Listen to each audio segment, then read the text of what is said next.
Suntem în Ungaria, pe crișuri repede, la noi este prohibiție generală, deci în România nu pot să pescuiască decât braconierii.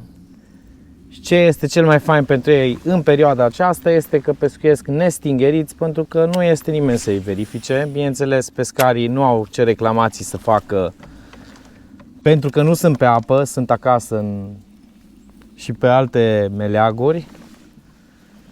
De ce să pescuim și să protejăm apele noastre când pot să pescuiască braconierii în cea mai prolifică perioadă a anului, nestingheriți, neverificați?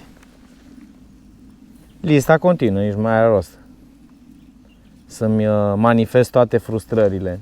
Astăzi vom pescui în Ungaria pe crișuri repede. Am ales crișuri repede pentru că ați văzut și în anii trecuți că în perioada aceasta de primăvară, pe la începutul lui mai, am prins destul de bine cleni pe aici. Avem o zi destul de nasoală pentru că peste noapte a fost frig. A fost foarte frig, adică la Timișoara a înghețat chiar. Adi a zis că a avut parprizul înghețat la prima oră dimineața. Așa că pescuitul nu va fi unul ușor, cred că va fi exact opusul, va fi unul dificil sau va fi unul în care trebuie să caut niște năluci prinzătoare pentru că nu se vor arunca chiar pe orice. Contează mai puțin, ideea e că suntem la pescuit, eu sunt cu caiacul, Adi Șpiac este de pe mal. Am venit să ne simțim bine, să ne distrăm, indiferent ce prind, nu contează. Vă reamintesc, dacă vă plac aceste episoade, un like, un subscribe, ajută foarte mult. Deci dacă nu sunteți deja abonați, vă recomand să vă abonați pentru că promit că voi reveni cu niște episoade foarte faine. Sau sper că din ce în ce mai faine. Și hai să dăm drumul și la episodul de astăzi.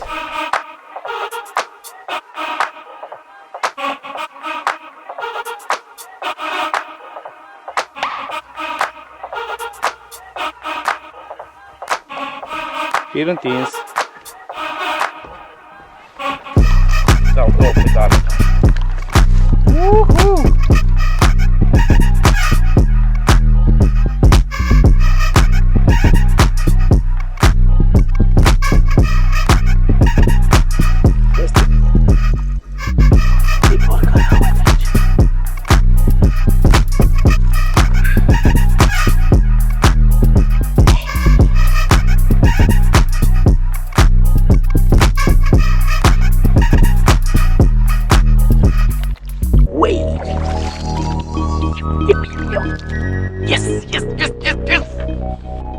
Încercăm să dăm niște voblere, pe care vom da cu niște gume și tot așa. Voi începe cu, bineînțeles, cu haire. Dăm câteva mâini aici, mergem mai sus. Ne deplasăm așa din aproape în aproape și vedem ce reușim să facem. Și cred că o să pun niște minouri pe care le pot jercui, niște voblere, niște jerkbait-uri sinking le spune. N-am mai apucat să filmez, numai ce am oprit GoPro și bang, mi-a dat un clenuț, am schimbat woblerul, am trecut pe, asta e periculos, pe un Alexandra, pe un jerkbait Alexandra sinking. Să văd dacă nu reușesc să stârnesc câteva atacuri din astea la pompaje.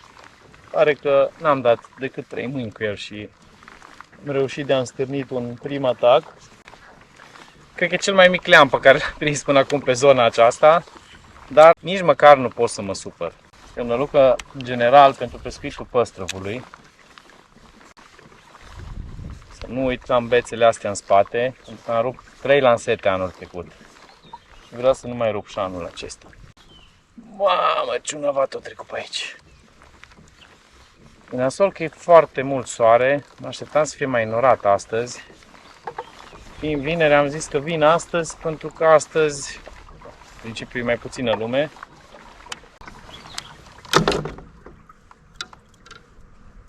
Exact ce spuneam. Hai iau. L-am scăpat, a fost fain asta. Mamă, cât a fost ăsta. Mi-a trebuit-o până la capăt. clar circumspecți. Și acum cu altă culoare. După gerbei mi-a dat și mai devreme. Este un Alexandra Flutter, unul mai micuț. Tot pe ăsta de 5, dar ăla mai greu, heavy-ul. Stoclenii nici măcar nu se clintesc. Nici locul râului stau.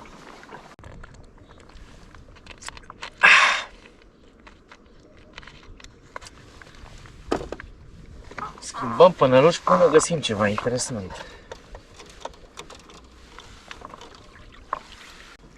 Este clar că peștii nu sunt activi, am văzut o grămadă de cleni în apă.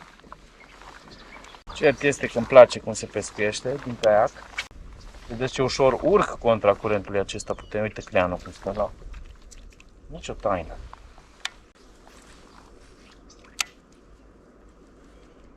Nici nu se uită la ea.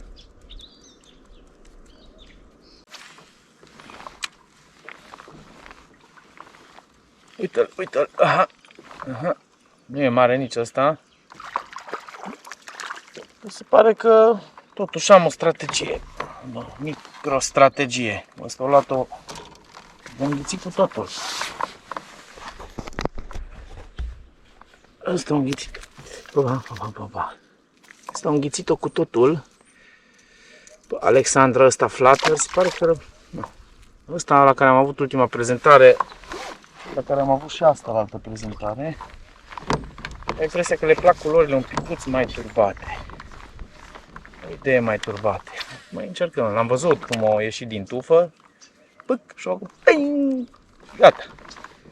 Gercuit, pauză, gercuit, pauză. Să și cu niște gume, imediat.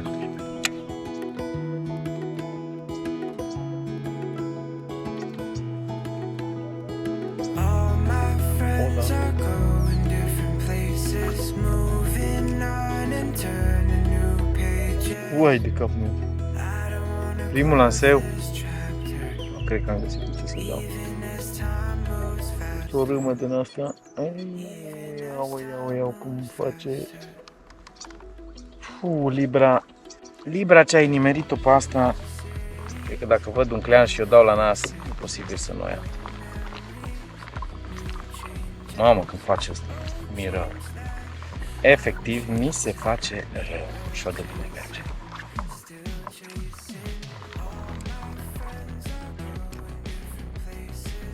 Uite-l. Du-te, mă! Du-te, mă! Du-te, mă! Mă, să nu vi-l sfârcecați, că nu am altul! Liniștește-te, băietul!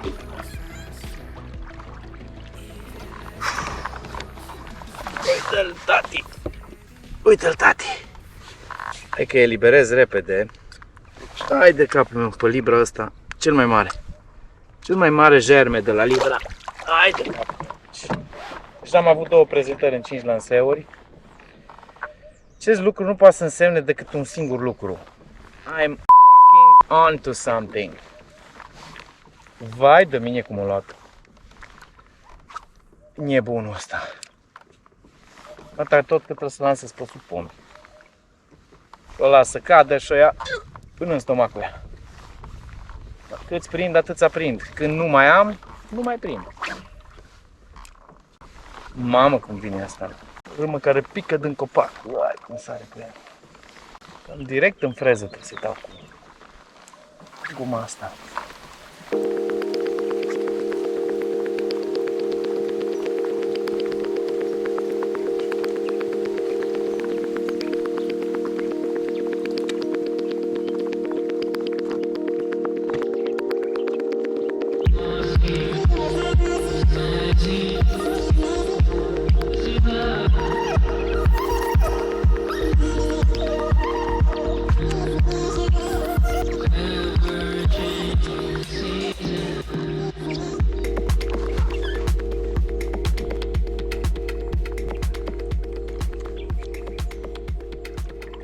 Ia o pauză că și așa mâncă pești de rup.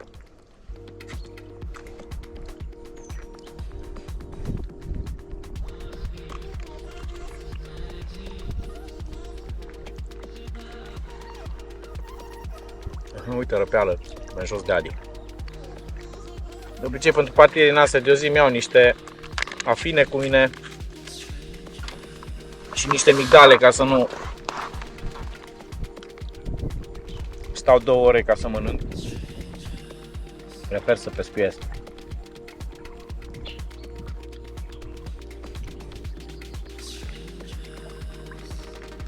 Pomul ăsta aici unde am ancorat acum. Am lăsat câteva voblere anul trecut.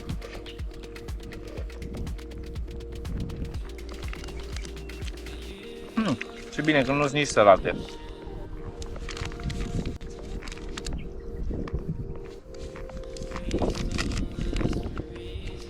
Am nimerit bine. Trebuie să căutați pe viitor. Coapte, nu sprăjite în ulei, nu o sare adăugată.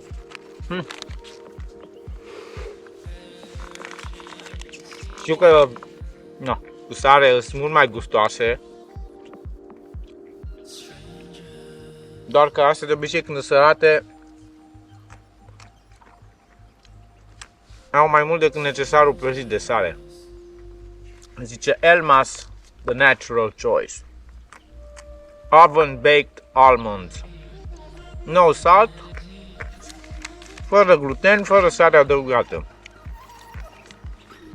Mi-a tirat prânzul, iar eu, iar ei.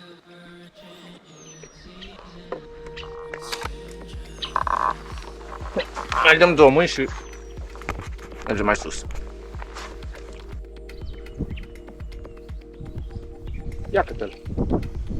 Pa! Mai frumușel. Hai să scoatem cu mințogul totuși. Tot am mințog. Să-l folosim până nu pățim ceva. Apropo, lanseta pe care o folosesc este modelul care se găsește și la Marele Pescar. Asta cred că este un Kenhardt Diver. Hai că totuși nu stăm chiar așa rău. Prins ceva pește astăzi. Este al 3-lea clenuț, n-am prins cleni mari, dar totuși este ceva distracție. Pornim la marele fix camera. Cred că voi insista cu deep divere mai mult. Este un pattern de biban ce l-am folosit. Ăsta l-am cules din mijlocul curentului, spre deosebire de ce am prins până acum, și anume toți din maluri. Wobblerul acesta de la Kenhardt vibrează foarte mărunt și ce-i fain că ajunge unde trebuie pe substrat și râcăie așa din când în când substratul. Acest lucru le place în mod deosebit clenilor, și pe crișuri, și pe mureș, și peste tot. Și uite că l-am agățat. Iai, nu-mi place. Când se agață un wobbler, mă lasă cu inima. Ai.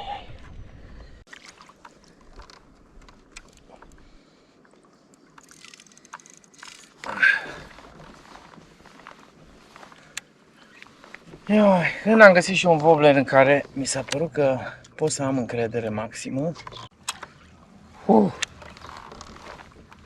Dragii mei, să nu faceți niciodată ce am făcut eu adineauri, pentru că nu e bun. De obicei se lasă bețe rupte. Dacă nu mă credeți, uitați-vă pe niște episoade de pe Mureș de anul trecut, în 2022, care am rupt un băț când am fost cu bicicleta la pescuit și culmea nu din cauza că am fost cu bicicleta la pescuit, ci din tot așa, din prostie. Și am făcut pentru că am făcut exact același lucru pe care l-am făcut acum, doar că dacă nu făceam acum ce am făcut, nu am avut. Este și ăsta e frumos. Este frumos. Hai să lăsăm. Ce fain e asta. Este și ăsta e frumos. Hai să lăsăm acolo aici. Să vedeți ce am zis. Când am zis că am simțit că am găsit wobblerul bun, n-am glumit. N-am glumit și chiar am dat cam fântână până aici. Oh yeah, baby! Oh yes, baby! Adică 2 cleni în 5 minute la același wobbler, să știți că înseamnă că ceva, am identificat ceva. Uite aici, uite ce bucată frumoasă. Mamă, ce fain odată asta o dat de 3 ori chiar. Uite aici, pe ăsta l-am prins. Minune. Să eliberăm mărfuța. Hai, dă-te, tati. Mersi, băiete, mersi. Hai că am identificat ceva. Doamne ajută. Mai dau 2 mâini aici. Vibrație măruntă, pattern de biban. Rețeta zilei. Și deep diver să scormonească substrat. Mamă, cum o dată asta de 2 ori. Deci clar am identificat un pattern. Iar am avut. Hai, încă o dată iau. Nici ăsta nu a fost mic. Mamă, dacă când identifici ceva, frate, aici ai nasol.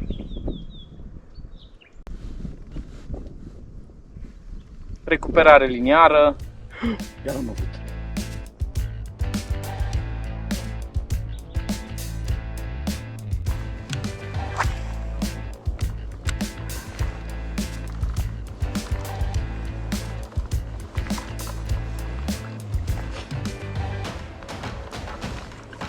Este. Asta e mai mare. Asta e mai mare. Asta e mai mare.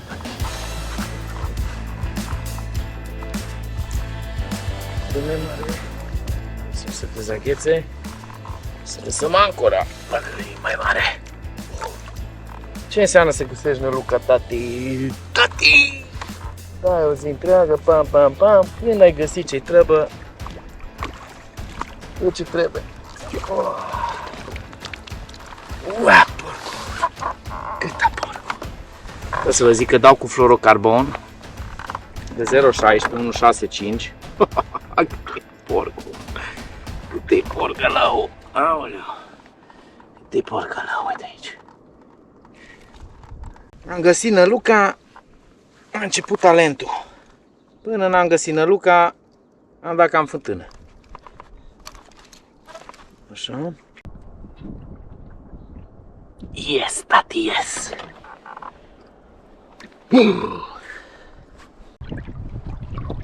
Dus afară.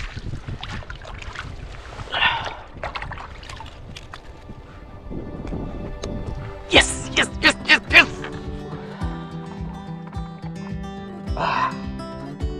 Mișto, mișto, mișto, mișto.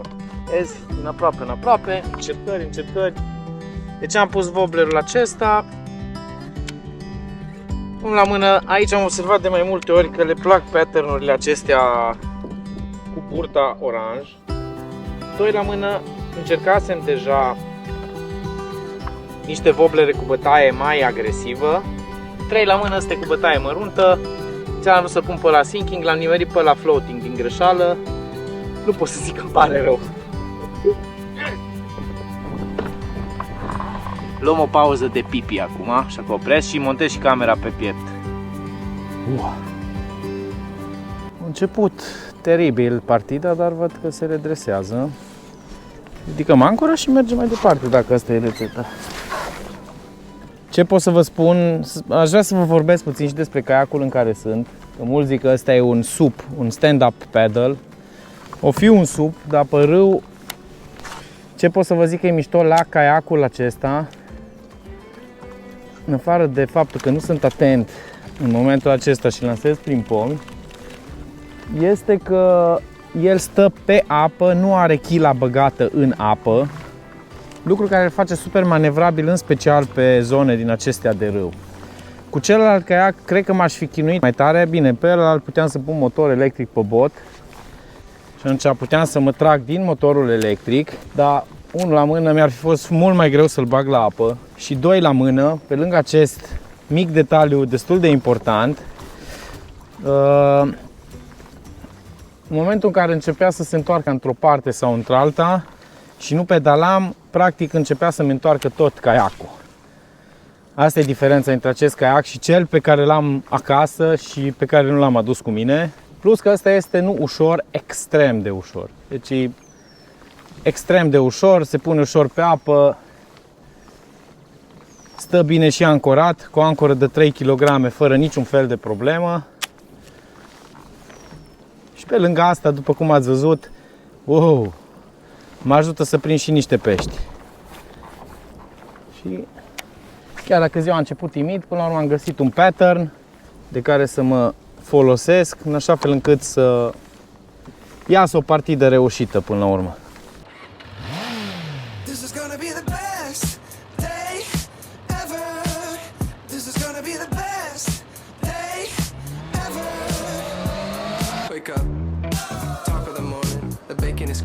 The coffee is pouring.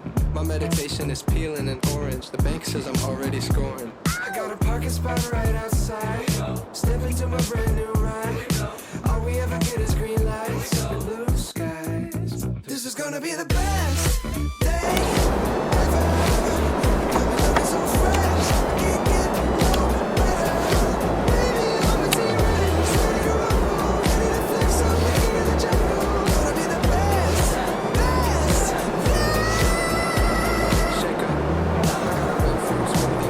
Uite.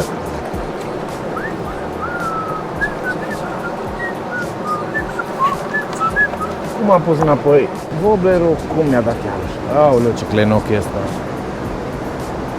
Vai de mine și de mine. S-a avat. Cred că e avat.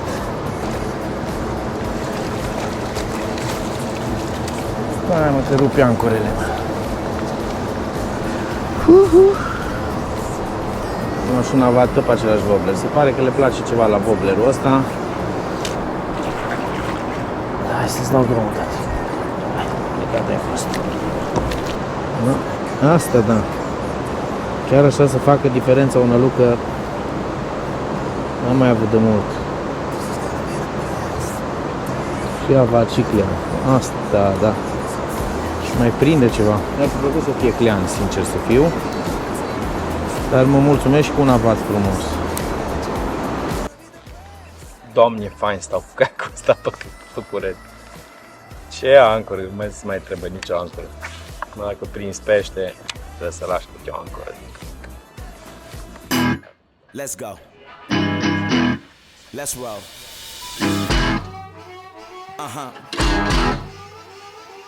Is you ready?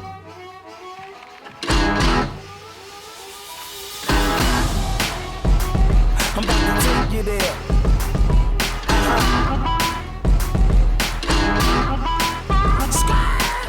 I'm lightning like Steve McQueen. I'm in the fast lane when the light turns green. And I built tough, I ain't nothing. Pus unul care mere ușor mai jos decât ce am dat până acum. Ce să mă duc mai sus. Pus un HMKL 33DR crank. Este sistem de lansare long cast. Dacă ăsta pot să-l țin mai jos, mai pe substrat. Și să insist cu el un picuț mai mult. Văd eu dacă asta e rețeta. De altădată am avut mai multe prezentări aici.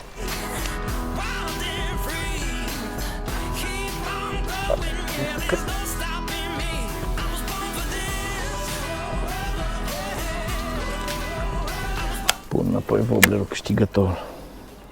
Știu ce presimt că de îndată ce-l pun voi prinde.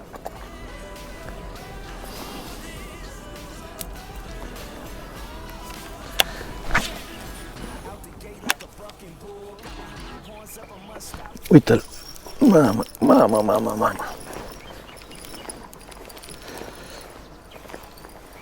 No, ce o-i fi prins? Sau cum l-am agățat pe ăsta? Uai, ce bucată! No, iar am pus wobblerul înapoi, iar am prins.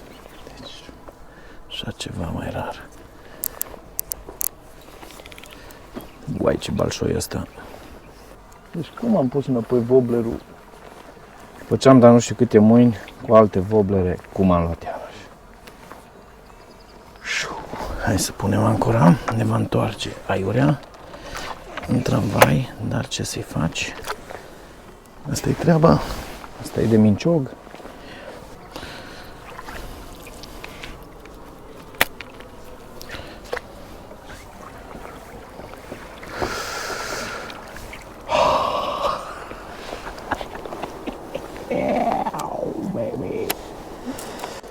You drive me fucking crazy. Asta e bucată, tati. Uite aici. Uite aici cât e asta. Vai de mine. Vai de mine și de mine. Cât e clențoiul. Uite aici. Asta e wobblerul.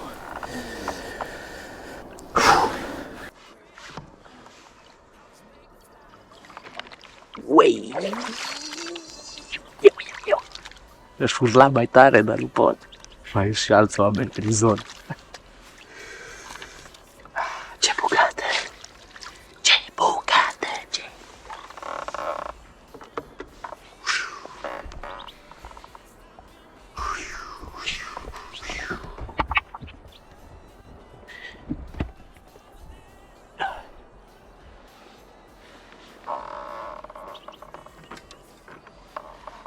Mai dăm cu ceva, măi. Mie pe zona asta cel mai mult, dacă nu, e o partidă din aia în care riști să-ți dea niște pești foarte mari. Prefer să dau cu lanseta Asava 67 LF, care o găsiți și la Marele Pescar. Este una dintre cele mai ușoare lansete pe care probabil ați pus mâna vreodată în viața voastră. Cu echipament, cu mulinetă de casting, un fluorocarbon Raiglon Rockfish X, îi zice la ăsta roz, care e super rezistent la abraziune și îmi place foarte mult că e roz. Pot să-l văd când lansez năluci de culori mai închise, de exemplu, văd exact unde pică năluca. Prefer varianta de 0,165, 0,16 mm, care din punctul meu de vedere e combinația ideală dintre subțire și rezistență pentru genul ăsta de pescuit pe care îl practic acum. Și în general, pe crișuri, la clean. Gata, partida e pe sfârșit, ca să nu zic că o voi încheia exact acum. Ca de obicei, vă las în descriere toate detaliile despre echipamentul folosit în caz că vă interesează aceste detalii. După cum ați văzut, astăzi am avut o partidă destul de ciudată, pentru că n-am reușit să prind pești bine decât la un wobbler și la o anumită culoare. Am pierdut wobblerul ăla, s-a cam tăiat și elanul meu și practic rezultatele din partida de astăzi. Ca de obicei vă reamintesc că ajută propulsarea canalului, un like, un subscribe, așa că dacă nu sunteți abonați deja, vă rog să vă abonați dacă vă plac aceste episoade. Astăzi am pescuit pe crișuri repede în Ungaria, apă limpede, condiții vitrege, în sensul că a fost foarte rece azi noapte și am dat toți peștii peste cap. Aici Andrei Sava, până data viitoare, să ne auzim cu bine, fire întinse și toate cele bune.